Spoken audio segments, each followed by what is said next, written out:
I appreciate that, Senator. Thank you for the generous introduction. And Supervisor, it's good to be with you. And to Martin, it's always special to be with you. The Wakazu family means a great deal to me. Anyone that's followed a little bit of my time in public service knows how close Helen and I were.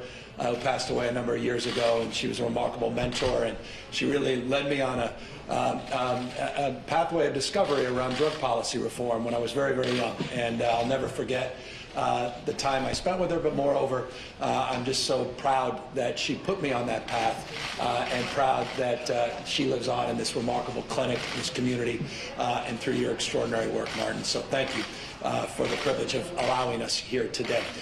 With that in mind, I want to pick up a little bit on what the Supervisor said and what our Senator said, and that is California continues to lead. As of today, we have the lowest positivity rate in America, 3.3%.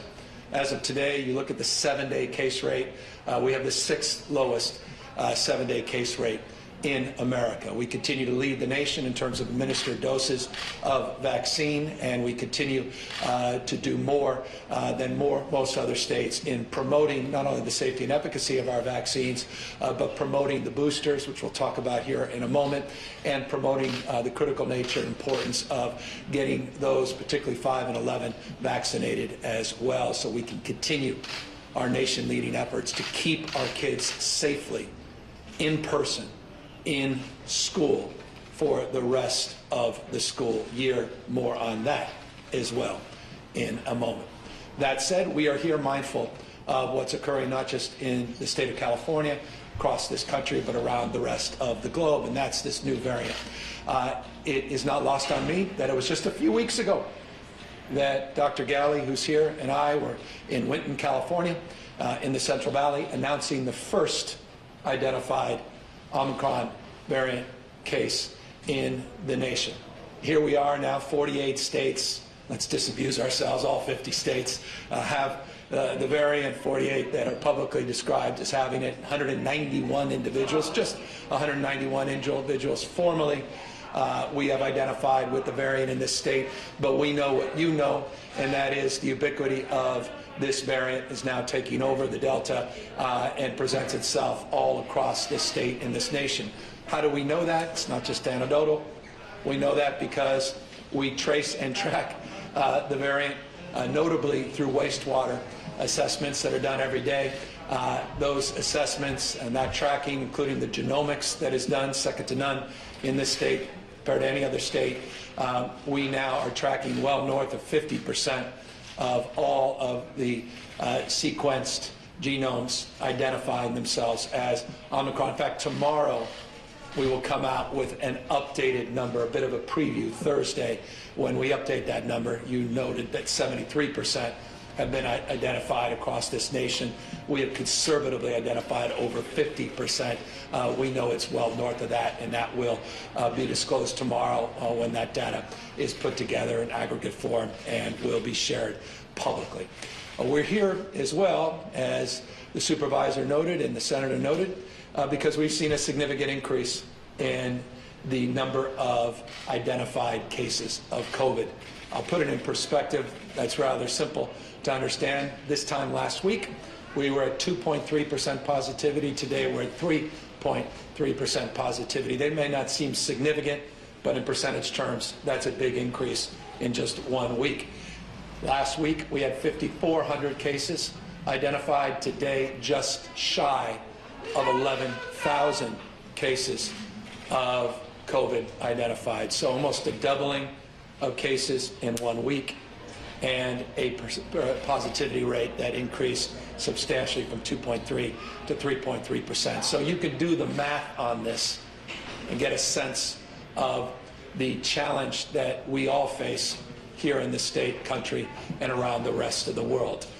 We continue to believe in the absence of contrary data, though there is some conflicting data, that not only is the Omicron variant more transmissible, but it seems for those that have been vaccinated, and particularly those that have been boosted, to be substantially less severe than the Delta variant. But the caveat is, for those that have been vaccinated, and in particular those that have been boosted. And so our goal is to continue to get people vaccinated. The most important shot remains that first shot, and then the most important shot for those that have received at least the J&J vaccine or 2 doses of the Pfizer or Moderna is to get boosted. It is increasingly clear, though it's not formalized, and we are not at this stage formalizing it in the state of California, that the full dosing is a 3rd dose. And that's why the booster is so important, and we're here to promote our boosting efforts here in the state of California. 8.7 million Californians have received at least a dose of the booster. We need to increase that number if we're going to hold the line and decrease the growth for hospitals and our ICUs. We're roughly about 3,600, just shy of 3,600 people hospitalized today. I'll remind you that January 6th of last year, or rather this year, we had just shy of 22,000 people hospitalized. 22,000, roughly 3,600 within a period of just a few weeks of where we're standing today compared to last year. So we're holding strong, mindful, though, of these growth rates and these trends. And so we can't take anything for granted. And we're here to promote not just boosters, promote new strategies, 3 specifically that we wanted to discuss briefly here today. Number 1, nothing more important when we're experiencing a surge in growth of case rates than protecting our frontline heroes and employees. And that's why we led, as the first state in the nation, to require all healthcare workers to be vaccinated. And we're really proud of those partnerships, our providers, remarkable support we received from organized labor as well as community clinics, not just our hospitals, that supported that effort. And that led to extraordinarily high vaccination rates for our healthcare workers, kept staff working, kept the morale strong, kept their immunity strong. But we recognize now that just being vaccinated, fully vaccinated, is not enough with this new variant, and we believe it's important to extend this requirement to getting that 3rd dose, to getting boosted. And so we are formalizing that. February 1st is the deadline to get that done. And I again want to just thank all our partners. We worked hard to get feedback and to organize this framework for their broad support in this space. I think it is a smart move. I think it's the wise move in this context that we need to make sure we don't have staffing shortages. We need to keep all of you healthy and safe. And again, the best way to do that is to get boosted.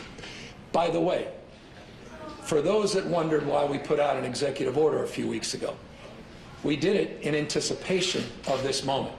We created some waivers, some flexibilities for our hospital system and our provider network, some decompression strategies, but we also allowed for contracted staff. We have 1,700 contracted staff in the state of California already to prepare for this increase. We have 500 more individuals that we have secured that are not yet into the state of California, and they're supporting 120 providers in the state. That was one of the purposes of extending that executive order. Again, all in an effort to prepare, not react, but to prepare for the moment we're in and the moments that present themselves in the very near future. We also believe that our most important agenda must be to continue our nation-leading efforts to keep our kids in school. And I just think it's an important point. Not only do we have 53% less deaths, and I appreciate, Senator, your reference to death rates than places like Florida, but Florida is not keeping their kids in schools because many of them are shutting down because of outbreaks like the state of California. I don't highlight that to pick on Florida, but there's a sort of meta message that utilizes the Florida example as the more appropriate example. But if you believe that deaths matter, you believe that pediatric hospitalizations are of concern, and you believe that shutting down schools is suboptimal, then you may want to look at the approach states like California have taken. And that's why I was very pleased that we put out a statement today from all of our school partners, from superintendents to teachers to those representing our janitors, our bus drivers, unanimously came out with a statement today affirming our commitment to keep our kids in person instruction and to keep our schools open. I do not want to see our schools shut down. And I'm very grateful that all of our partners in education put out a statement amplifying that message. So that there be no doubt, that is our commitment, that is our priority, and in order to advance that priority, we are committing to the second point that I wanted to highlight of the three today, and that is after our kids have enjoyed the holidays with family, friends, safely, we hope, traveling in many cases, we want to make sure they come back in as good a shape as they left, meaning we want to make sure that we are testing our kids and preparing them to come back in-person instruction. And so we'll be sending out, we are ordering 6 million tests, no charge, and we're going to be sending those out to our partners all up and down the state to allow for priority access for at least 1 to 2 tests before our kids come back into school, so they have access to antigen tests and or PCR tests, but primarily antigen tests, so that they can get those results back quickly and make sure when they go back into person, they're doing so safely, knowing that they have not contracted the disease over the holidays. So that's the second announcement we're advancing here today. Number 3, we want to extend hours of operation for our nation-leading testing efforts. Let me be more specific.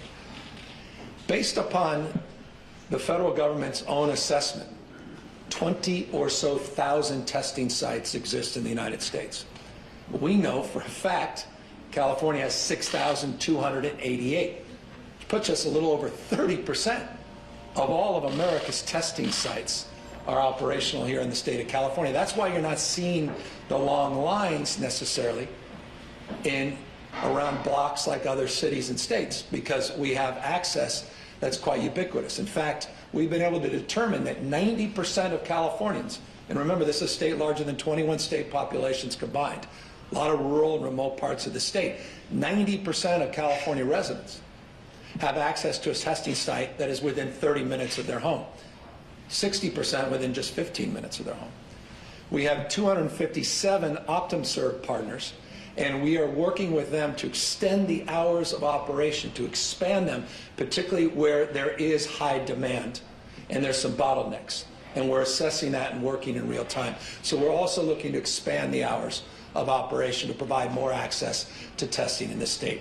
I noted that we're going to be purchasing 6 million new tests for our kids. That builds on what we've done since August 21st.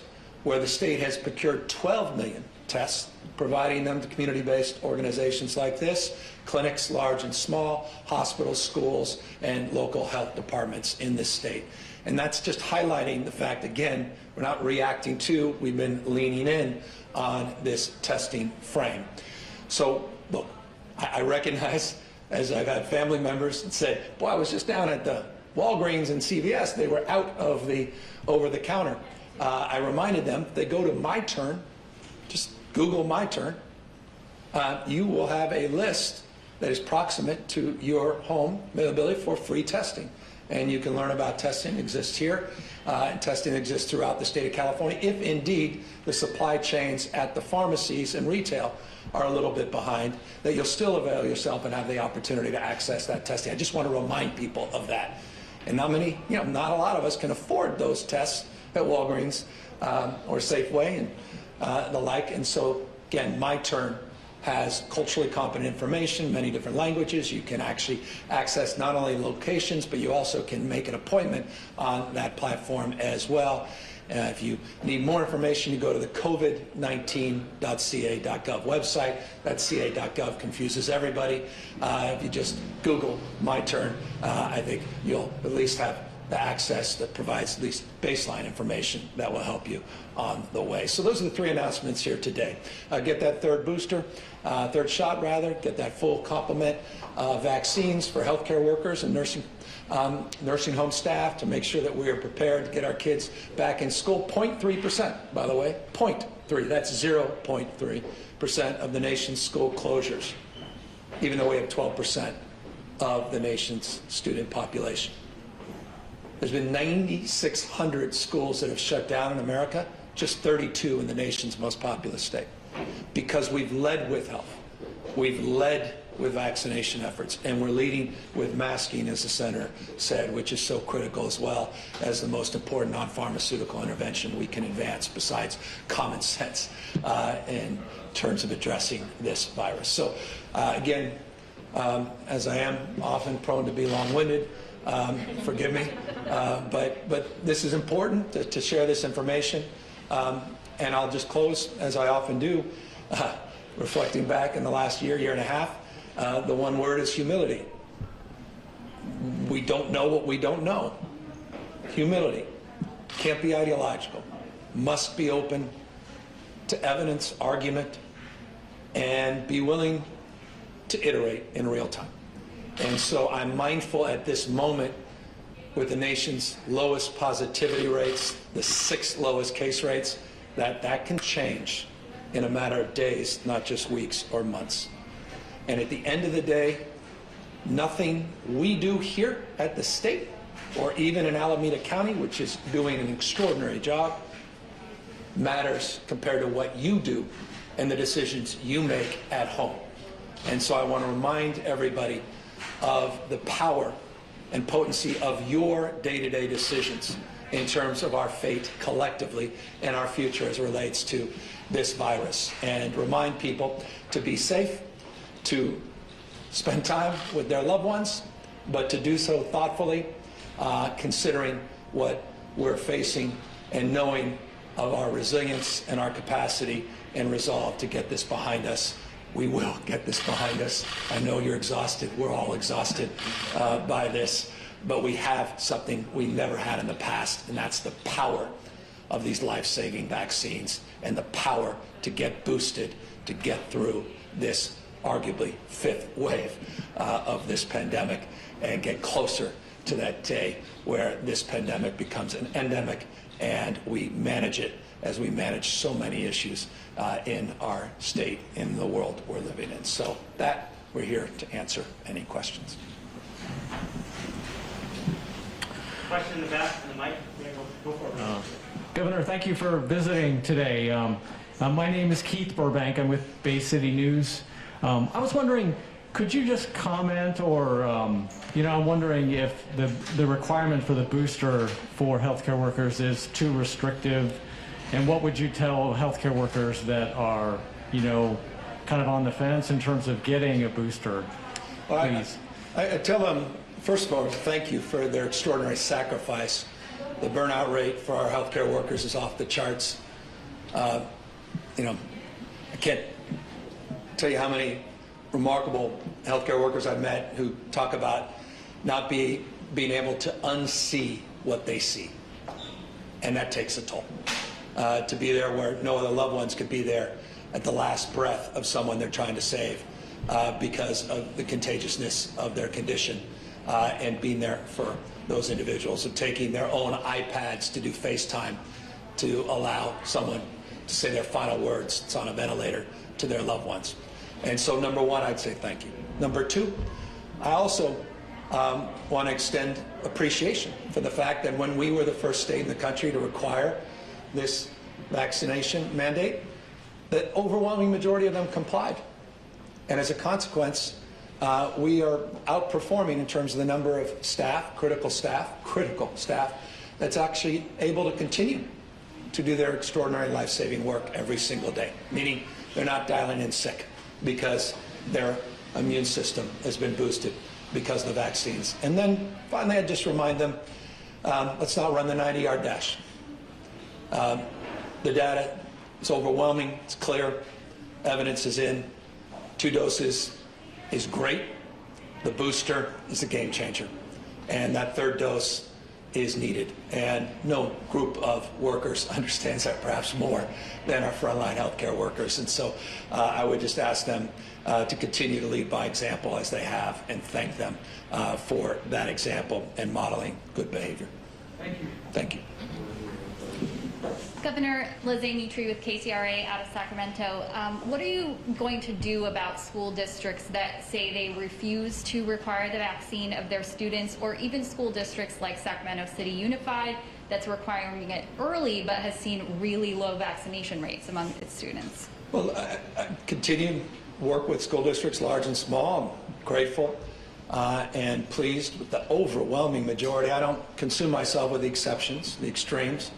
But the overwhelming majority that are not only in compliance but are working as partners to provide insight and to support accountability and transparency in terms of keeping their kids safe and in person. I'd also remind them that many of these districts that don't like the vaccine mandate, that they require vaccine, and they are mandated, those same districts and those same leaders, for 10 other vaccinations. And I want to thank them for their high compliance rates for measles, mumps, whooping cough, and other things, and encourage them to consider 11th. We'll wait till the FDA fully approves it, and then it goes into effect. So it's not in effect right now. We provide common sense exemptions, medical exemptions, and religious exemptions. Currently, there's a personal belief exemption, but again, it's not even in effect. Some have decided to move forward earlier. Some have decided to modify that. LA Unified is an example. And I want to just express appreciation for recognizing local conditions. There's 1,050 or so school districts in the state, different challenges, different issues, different student bodies, different considerations across the spectrum. And that's why we're not getting in their way in terms of making those local decisions. We just want baseline considerations to be met, and that's why we put out, after FDA full approval, our policy. With that in mind, there are a few exceptions. There's been a few exceptions on counties and sheriffs throughout this pandemic. It's part of the work we do. Are there any repercussions, though? Well, health rules are health rules. Rules are the rules. If you don't vaccinate for measles, mumps, you don't vaccinate across the spectrum. There's well-established rules that go back decades, many decades. They're not dissimilar to the rules we're applying. And so all of these folks know that well. Their eyes are wide open. And everybody has the freedom to make their choice. But choice is often, it's not the freedom to do something, it's the freedom from consequences as well. And so there'll be, as there was with counties, we send letters. We work with them. We try to address their anxieties, concerns. The vast majority, we're able to work together and figure out. And I am absolutely confident the vast majority will figure out in this case if there continues to be a problem. And I'm not going to color in the exceptions. I'm going to color in those doing the right thing. Hi, Governor. Brooks Jarose, KTVU. I wanted to get your opinion on, first off, if we see this large surge and we have more cases, the CDC is considering, if someone gets sick, reducing the quarantine time from 10 days to 5 days. Wondering if you're in support of that. And secondly, if that doesn't happen, are you concerned that teachers or healthcare workers may be out sick, and could that have a negative effect? Well, I have just the right person to answer that, and that's my doctor. Your Dr. Fauci, our own doctor, Dr. Galley. Thanks, Governor, and thanks for the question. We've been in contact with the CDC about exactly this, understanding the evidence, the information. I think as we've been talking about it, as we move through this pandemic, we've learned a lot. We started at 10 days. We started to talk about what does it mean if you're fully vaccinated? Does that change your quarantine period? What happens when you have a masked person who's exposed? All of these things go into that decision. So I think the science is clear. right? We can do some things different than we were before, and I think this adjustment potentially is reflective of that science. And so as the CDC maybe moves in that direction, we are supportive. We're weighing in, we're sharing our own thoughts and evidence on how it would impact California, and believe it would be a real important change to the way we've sort of been impacted by this pandemic. But I don't want to erase that what has gone into that thinking is the fact that we're getting more Californians, more Americans vaccinated, that we're getting more people boosted, and that level of protection, that blanket of protection around people in California allows us to do that with some confidence. This also has to do with the fact of how the virus has evolved, these different variants, how they transmit, their life cycle, and that instead of 14 days down to 10, potentially down to 5 now, it's reflective of our understanding on how the replication of the virus is occurring today versus when we had those original strains last year.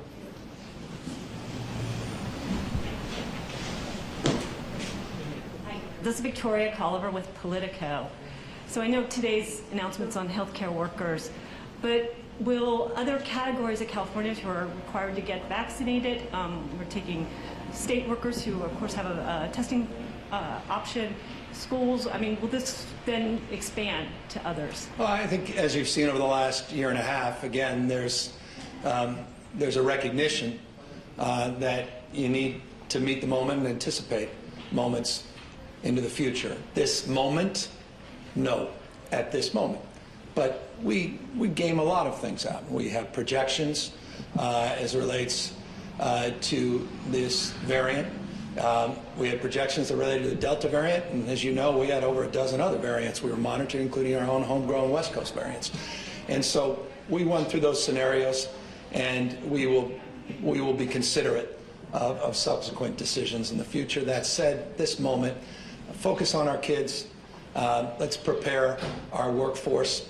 That's a concern. Workforce, keeping them healthy and safe, keeping our kids healthy and safe, and see where we go. We continue, you know, we're an employer. We have responsibility. I'm not naive. We're one of the largest employers, not only in the state, but the country. And I think we're up to 76, not where we need to be.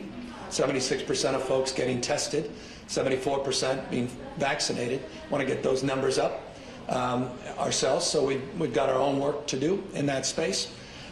Continue to work with all these other rules and regulations with our partners, again, being mindful of changing conditions. So forgive me for being long-winded to say not at this moment. That's a succinct response, and hopefully we won't have to consider that if all of our interventions are successful. Governor Kathy Novak from KCBS, I'm the last question. Do you foresee a time when you'll be able to, or when you will be sending test kits home with school kids more regularly, not just when they're coming back from a break like now? Yeah, I mean, we've been talking to the CDC, the Biden administration, they're 500 million tests. That's a good start. It's a supply issue at the scale that would be necessary to provide the numerical number of tests. But look, we're doing a down payment on that with these 6 million. We hope to get them out, work through the logistics of doing that. That's an issue itself. And I hope we'll get to that point where everybody has access to low-cost antigen tests, the minimum, and low-cost PCR tests with turnaround time within 24 hours, not 36 or 48, as is the case. And we continue to promote those efforts with the Biden administration and our partners, for that matter, around the globe. And Dr. Galley perhaps spent a little more time with you on those conversations, as California is one of the leading states in terms of the research and development and manufacturing of a lot of the components of these tests, and we want to continue to accelerate that inevitability in terms of the ubiquity and access of testing. In the meantime, though, I'll remind people, I'm closing, over 6,288 testing sites do exist in the state of California. About 2,600 of them are PCR, the rest antigen testing sites. We'll be expanding hours for many of these testing sites. If you go to My Turn, you will learn about access and proximity from your home to these free testing sites. Meanwhile, 6 million new tests are being purchased will be sent out and to points of access that we're working through logistically to prepare for our kids to come back in person in the now January. What is that? I could call it fall, but we're in the fall season, and continue our efforts to keep our kids in school. Again, I cannot impress upon you more how important it is to keep our schools open and how important it is to get our kids tested, vaccinated, and continuing our mask requirements in order to do so sustainably. Thank you all very much for your time and attention. Again, Martin, thanks for having us here today.